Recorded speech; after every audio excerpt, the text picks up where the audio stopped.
ada satu komunitas yang bikin maulid selama 40 malam berturut-turut. Nah, kemarin pembukaannya saya yang ngisi. Ini kisah nyata tentang betapa dahsyatnya mereka yang cinta kepada baginda Rasulullah yang hadir di majelis maulid.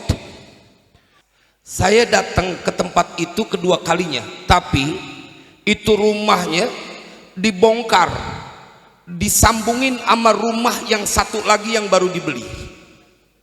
Saya tanya sama beliau, mulai kapan ini dibongkarnya? 1 atau 2 bulan yang lalu. Tapi yang beliau ceritakan ini ada ceritanya, Ustaz. Ini kisah nyata. Bismillahirrahmanirrahim. Assalamualaikum warahmatullahi wabarakatuh. Alhamdulillahi rabbil alamin. Allahumma salli wa sallim ala sayyidina Muhammad. Lemes amat nyautnya nih. Allahumma salli wa sallim ala sayyidina Muhammad wa ala ali sayyidina Muhammad. Amma ba'du, faqad qala Allah ta'ala fil Qur'anil Karim, a'udzu billahi minasy syaithanir rajim, walladzina amanu wa 'amilus solihati wa amanu bima nuzzila 'ala Muhammad wa amanu bima nuzzila 'ala Muhammadin wa huwal haqqu min rabbihim kaffara 'anhum sayyi'atihim wa aslaha balahum. Shadaqallahul azim. Ayyuhal jam'ul karim, para pengharap ampunan dan keridhaan dari Allah Subhanahu wa taala, para pencinta baginda Rasulullah sallallahu alaihi wasallam, yang saya yakinkan siapapun yang hadir terlibat dalam acara ini adalah orang-orang yang akan mendapatkan keberlimpahan berkah. Yang sedang susah Allah ganti dengan kemudahan, yang sedang sakit Allah akan berikan kesembuhan, yang gak punya duit dikasih rada banyakan, giliran duit aminnya kencengan, yang punya hutang semoga segera Allah lunaskan. Waduh, banyak juga. Tapi nanti kita ngaji jamaah, ibu bapak, nanti kita ngaji betapa dahsyatnya ini majlis yang akan membuat kita menjadi semakin cinta kepada baginda Rasulullah. Siapapun yang hadir tempat ini tidak boleh mendapatkan kesulitan di dunia ini dan di akhirat nanti. Saya akan pertanggungjawabkan dunia akhirat karena memang dalilnya begitu banyak. Siapapun yang hadir di majlis ini cinta kepada baginda Rasulullah, jangan kata urusan dunia, nanti di yaumil qiyamah dia nggak boleh dapat kesusahan. Sallu ala nabi. Namun sebelumnya izinkan saya menyampaikan penghormatan buat tuan-tuan guru kita, Al-Mukarram wal Muhtaram Al-Habib Abdullah bin Ali bin Saleh Al-Attas, beserta para habaib yang begitu banyak yang hadir. Maafkan saya tidak menyebutkan namanya satu persatu. Al-Mukarram wal Muhtaram Sayyidil Walid, guru kita Kiai Haji Abdul Hadi, beserta para asatid, para kiai yang maafkan saya tidak menyebutkan namanya satu persatu, namun insya Allah tidak mengurangi rasa hormat saya kepada beliau-beliau. Jemaah, saya langsung akan masuk betapa dahsyatnya ini majlis maulid supaya kita tambah yakin. Malam Kamis kemarin saya diundang ceramah untuk pembukaan majlis maulid Arba'in. Jadi di daerah Bekasi sana ada satu komunitas yang bikin maulid selama 40 malam berturut-turut. Nah, kemarin pembukaannya saya yang ngisi. Ini kisah nyata tentang betapa dahsyatnya mereka yang cinta kepada baginda Rasulullah yang hadir di majlis maulid. Begitu saya selesai ceramah, karena saya udah 2 kali di tempat itu, Ini di rumah seorang yang secara ekonomi menengah ke atas. Saya datang ke tempat itu kedua kalinya, tapi itu rumahnya dibongkar, disambungin sama rumah yang satu lagi yang baru dibeli. Saya tanya sama beliau, mulai kapan ini dibongkarnya? 1 atau 2 bulan yang lalu. Tapi yang beliau ceritakan ini ada ceritanya, Ustaz. Ini kisah nyata. Orangnya masih hidup, baru kemarin beliau cerita. Tapi ada ceritanya ya Ustaz. Itu rumah kebeli sama saya dari lantaran keberkahan majlis Maulid Nabi SAW. Bagaimana cerita detailnya? Jadi di rumahnya itu dibikin maulid, kemudian di tetangganya rumah kosong. Dia ngomong sama yang punya rumah, saya minjem halaman rumahnya buat persiapan cateringnya. Jadi buat para asatid, cateringnya ditaruh di situ. Kata yang punya rumah, nggak boleh. Saya nggak izinin rumah saya dipakai buat acara Maulid Nabi, apalagi cuman sekedar narok catering. Kan nggak bakal nyusahin. Tapi dia nggak mau. Jemaah, ini kisah nyata. Seakan-akan saya disuruh menyampaikan dari kisah ini kepada umat Nabi Muhammad. Siapapun engkau yang hadir di majlis Maulid, biar tahu. Bukan sekedar dalil, ada faktanya. Saya ketemu dengan orangnya, Ustadz. Begitu dia nggak mau, kita ngelus dada. Ada orang segitu bencinya sama baginda Rasulullah. Rumahnya, halamannya dipakai buat naruh catering makanan, kagak boleh. Satu waktu Ustadz, itu karena rumah kosong, dia mau masuk ke dalam rumahnya. Itu pintu rumahnya nggak bisa dibuka, kuncinya rusak, nggak bisa dibuka. Akhirnya tuh orang datang ke rumah saya. Ini kisah nyata Pak. Dia datang ke rumah saya dan kemudian dia bilang, tolong dong bantuin saya buka pintu rumah. Kata ini saya punya jamaah, padahal kita masih mendidih Ustadz. Karena dia punya benci segitu gedenya sama baginda Rasulullah. Sekarang kita ditunjukin banyak orang-orang yang benci kepada keturunan baginda Rasulullah. Jemaah sekalian yang berbahagia, mereka nggak tahu bahwa di dalam tubuh para habaib mengalir darah baginda Rasulullah. Saya ngajiin kitab Mbah Hashim Asy'ari. Setiap malam Selasa saya ngajiin bagaimana Mbah Hashim Asy'ari begitu hormat cinta kepada para habaib, sampai beliau bikin tulisan. Nama kitabnya An-Nurul Mubin fi Mahabbati Sayyidil Mursalin. Beliau tulis bahwa kenapa alasannya Sayyidah Fatimah dinamakan dengan Fatimah,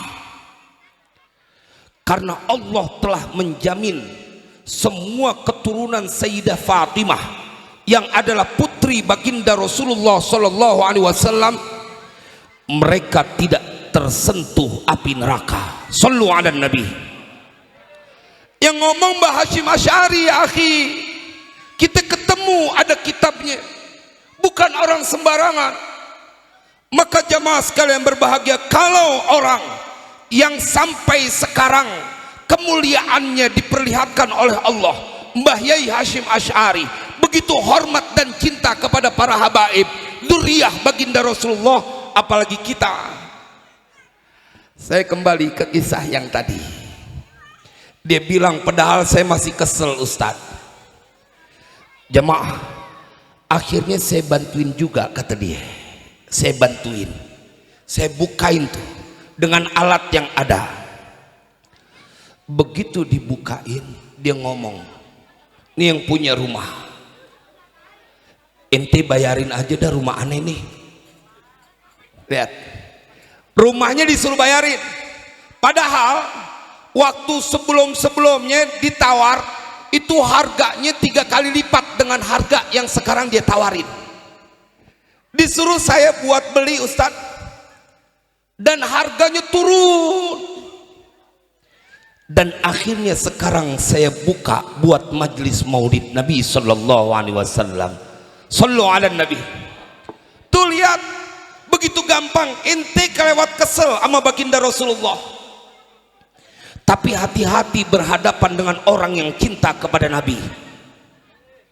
Dia tidak boleh mendapatkan kesulitan, bukan cuma sekedar numpang, akhirnya dijadikan milik dengan keberkahan Sayyidina Muhammad sallallahu alaihi wasallam.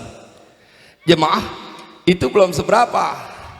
Saya ingin memenuhi ruangan ini dengan kisah-kisah nyata bahwa bila engkau hadir duduk di majelis ini adalah orang yang tidak akan pernah mendapatkan kesusahan selamanya. Iya jemaah. Dan kisah ini saya pertanggungjawabkan. Beberapa tahun yang lalu saya ke Tarim, kisah nyata.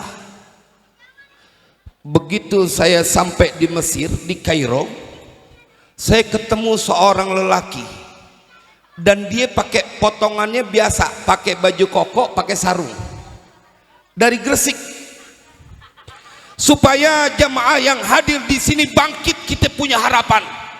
Saat engkau dibikin duduk berjam-jam di tempat ini, bukanlah sebuah kebetulan, tetapi karena cinta yang kau punya di dalam dada begitu hebat dan tidak bisa dikendalikan. Saya ketemu dengan seorang lelaki yang masih muda, dan dia potongannya biasa aja, pakai baju koko, pakai sarung. Dia tanya sama saya, Ustadz mau kemana? Saya mau ke Tarim. Saya mau nengokin anak saya, sekaligus saya mau naruh anak saya yang kedua di Tarim. Saya balik nanya, antum mau kemana Ustadz? Ini rupanya orang Gresik. Kata beliau, saya juga mau ke Tarim. Saya dulu lulusan Ahqaf, dan saya mau ke Tarim, mau beli tanah ya Ustadz. Wah, saya bilang belagu amat nih orang mau beli tanah pakai ke Tarim. Kayak di Gresik udah nggak ada tanah. Orang Betawi nggak buru-buru percaya, di hati doang, cuman muka lu kagak pantes beli tanah di Tarim. Nggak ada potongannya kan. Kalau orang punya duit banyak mukanya rada beda kelihatannya. Apalagi yang orang kaya baru habis dapat gusuran, wah udah deh, petantang petentengnya kelihatan banget. Tetapi jemaah, begitu saya pulang bareng lagi sama nih orang, waktu di Tarim ketemu sekali, begitu pulang bareng. Ini kisah nyata biar kita tahu bahwa umat Nabi Muhammad kalau dia masih punya cinta kepada baginda Rasulullah, hadir di majelis maulid, terlibat bukan hanya hartanya, jiwanya.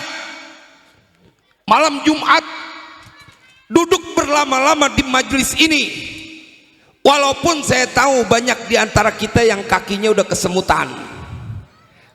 Buat ibu-ibu yang ada kakinya udah dilonjorin, dilurusin. Yang duduknya deket tembok sih enak, bisa senderan. Mudah-mudahan masuk surga sama tembok-temboknya. Jemaah, kenapa kita bertahan? Ada cinta di dalam dada. Begitu pulang saya ketemu lagi, saya tanya sambil bercanda, jadi beli tanah di Tarim? Dia jawab, Ustadz saya udah ngadep Habib Umar bin Hafiz, dan kata beliau nanti tunggu dulu, saya nunggu bisyarah dulu. Wah, udah nyebut Habib Umar, saya taslim. Karena saya beberapa kali Bapak Ibu ikut pengajian beliau di Darul Mustafa, ditunjukkan betul bagaimana beliau punya makom. Jemaah, akhirnya saya penasaran.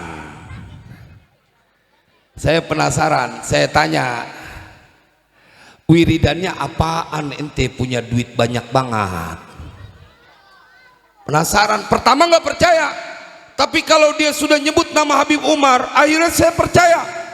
Saya tanya sama orang, wiridannya apaan? Sampai segitu banyaknya ente punya duit. Jemaah, ini kisah nyata. Orangnya masih hidup, orang Gresik. Dia punya pesantren di Gresik. Yang dia pengen bangun itu pesantren di Tarim. Temen-temennya nanti yang ngurus. Santrinya yang udah lulus dipindahin ke Tarim, ke situ. Dan tanah di sono kalau semakin dekat dengan Darul Mustafa semakin mahal. Saya tanya, ente wiridannya apaan sampai punya duit kelebihan kayak begitu? Dia bilang, Ustadz, saya nggak kuat sholat malam, saya nggak kuat puasa sunnah, saya nggak kuat baca Al-Quran. Tapi yang saya baca, setiap kali jam 12 lewat, tidak pernah saya lewatkan kecuali saya membaca sholawat kepada Kanjeng Nabi. Mending sholawatnya panjang, sholawat yang pendek, sholawat Jibril. Hafalkan ya sholawat Jibril. Sallallahu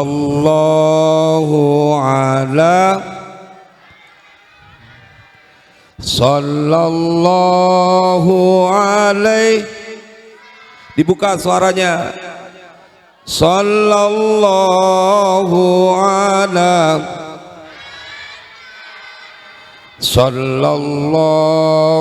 alaihi. Sekali lagi bareng. Sallallahu ala Muhammad. Sallallahu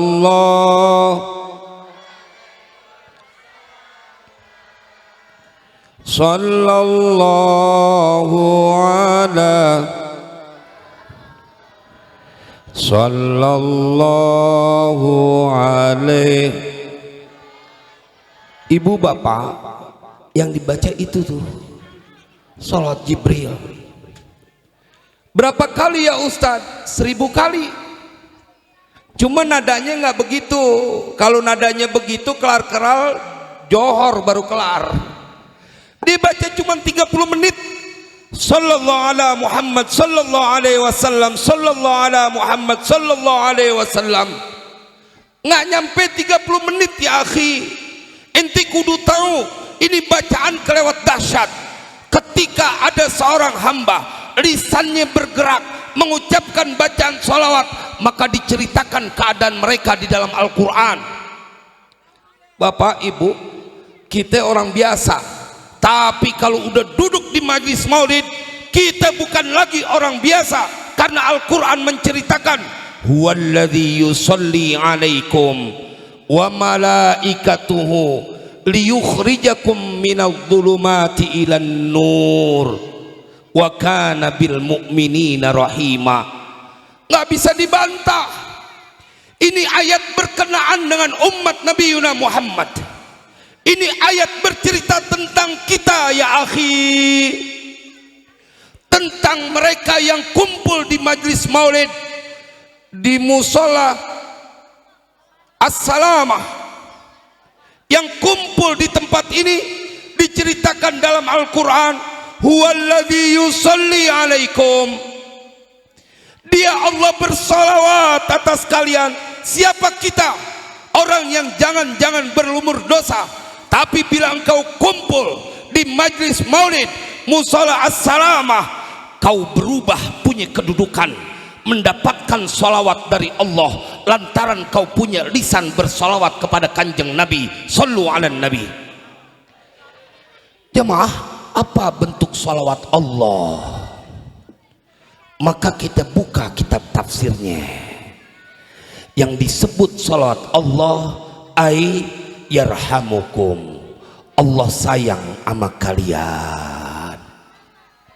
Orang nggak banyak tahu, dia anggap ini rutinitas ritual tahunan. Enggak ya akhi, ini yang diwariskan oleh guru-guru kita, para habaib, para kiai kita, supaya engkau punya harapan. Jangan pernah menjadi orang yang putus asa. Kenapa? Karena Allah bersalawat kepada kalian saat kau punya lisan bersalawat kepada Kanjeng Nabi. Oh, saya bertanggung jawaban Pak Ibu, buka tafsirnya. Nggak ada yang jadi kau khawatirkan.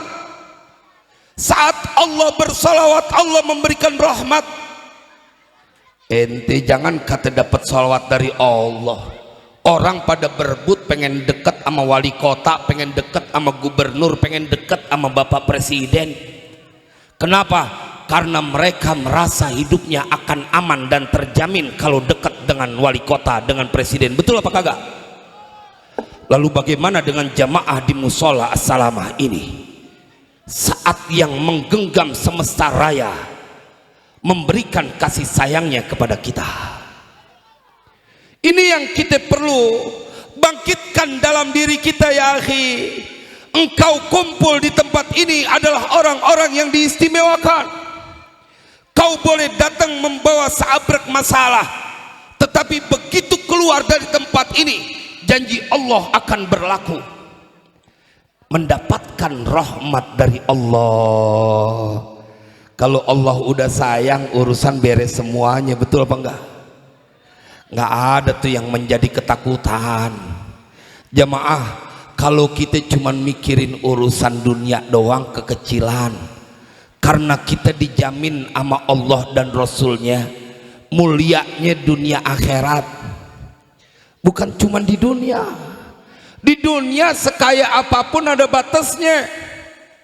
Pada waktunya kita akan mati meninggalkan harta yang kau kumpulkan jadi warisan.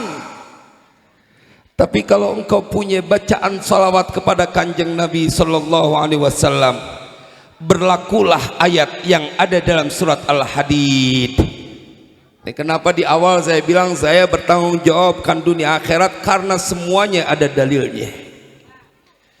Ya ayyuhalladzina amanu taqullaha wa aminu birasuli yu'tikum kiflaini min rahmatihi wa yaj'al lakum nuran tamshuna bihi wa yaghfir lakum wallahu ghafurur rahim. Ini nggak bisa dibantah lagi. Wahai orang-orang yang beriman, bertakwalah engkau kepada Allah dan berimanlah kepada utusannya, yakni Nabi Muhammad. Bila engkau mencintai Nabi Muhammad, menunjukkan kau iman dengan Nabi Muhammad, maka apa yang akan kau dapatkan? Kata Allah, yu'tikum kiflain min rahmatih. Nanti buka Pak surat Al-Hadid. Allah akan berikan kepada kalian dua bagian dari rahmatnya. Kita buka tafsirnya lagi. Nggak asal ngomong. Kita buka tafsirnya. Apa yang dimaksud kiflaini min rahmatih? Yang dimaksud adalah ajrun fid dunya wal akhirah. Dia dapat pahala, upah, balasan di dunia dan di akhirat. Bukan cuman itu, wa yaj'al lakum nuran tamshuna bih, dan Allah akan memberikan, menjadikan kepada kalian cahaya yang kalian akan berjalan dengan bantuan cahaya itu, diberikan petunjuk jalan oleh Allah. Wa yaghfir lakum, dan Allah akan berikan ampunan kepada kalian. Kan kalau hidup kita sudah dapat jaminan dari Allah, nggak perlu khawatir Pak. Cuman emang lempengan yang begini kudu sering-sering diingetin. Banyak orang yang ngegampangin urusan ini, majelis maulid. Kalau buat urusan dunia mah Pak, jangan kata ente yang baca maulid, jangan kata ente yang ruku dan sujud. Orang Yahudi, orang Nasrani nggak nyembah Allah Pak, nggak nyembah Allah Ibu. Orang Yahudi, orang Nasrani bahkan menuduh Allah punya anak. Diceritakan di dalam Al-Quran, langit hampir saja terbelah, bumi pecah, gunung luluh lantah karena marah. Orang-orang Yahudi, orang-orang Nasrani menuduh Allah punya anak. Takadus samawatu yatafattarna minhu wa tanshaqqul ardu wa takhirrul jibalu hadda an da'u lirrahmani walada. Hampir saja langit pecah, bumi terbelah, gunung luluh lantah karena mereka telah menuduh Allah punya anak. Ini nuduh Allah dosanya nggak kira-kira punya anak. Tapi hidup di dunia masih dikasih senang berlimpah karunia. Tanya kepada guru-guru ngaji kita, jawabannya sama. Dari timur ke barat, utara ke selatan, semua guru kita habaib para kiai jawabannya sama. Ya Ustadz, kenapa mereka tidak menyembah Allah, bahkan menuduh Allah punya anak, masih mendapatkan kesenangan hidup di dunia, padahal dunia punya Allah? Jawabannya sama, karena Allah punya sifat Ar-Rahman. Sifat Allah Ar-Rahman adalah kasih sayang yang diberikan kepada semua makhluknya. Tetapi mari kita sebentar saja bermain logika. Bapak Ibu, kalau orang yang punya dosa kelewat gede dengan sifat Ar-Rahman masih mendapatkan karunia, bagaimana kita yang ruku dan sujud? Bagaimana dengan kita yang kumpul di tempat ini membaca kisah Maulid Nabi? Nggak kehitung kita baca sholawat, nggak kehitung juga berapa banyak Allah bersolawat kepada kita. Jemaah, lalu mana dalil yang kau kemukakan bahwa kau akan dibiarkan dalam kesusahan? Nggak ada. Tadi ayat yang saya baca di awal itu surat Muhammad, Pak. Nanti kalau pulang buka surat Muhammad ayat kedua. Kalau yang punya HP buka surat Muhammad ayat kedua, perihal janji Allah kepada kita jamaah musala as-salamah. Buka surat Muhammad ayat kedua, akan kau temukan betapa bangga dan bahagia menjadi umat Nabi Muhammad. Ketika Allah sampaikan dalam Al-Quran, walladzina amanu wa amilus solihati wa amanu bima nuzzila ala Muhammad wa amanu bima nuzzila ala Muhammadin wa huwal haqqu min rabbihim kaffaru anhum sayyiatihim wa aslaha balahum.